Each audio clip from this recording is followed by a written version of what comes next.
لابس شطلوط ده الحلوين همت. يا مسهل يا رب ويجيبوا السنه دي بقى عشان نجوز طه. ابوي اشطه ايه؟ اخوي ضربني يا اخي. ضربك ليش يا طه؟ عشان كلت السرغف.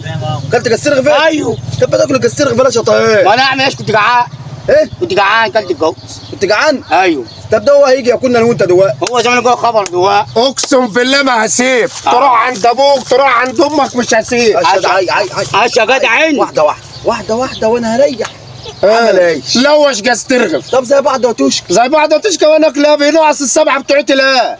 ايه؟ بتنقص السبعه بتوعتي لا. انا مش قايل لك وانت ابوك عامل لك رغيف واحد في اليوم. كنت جعان. بس زي بعض يا طه. ايوه. انت بعد كده تاكل رغيف واحد.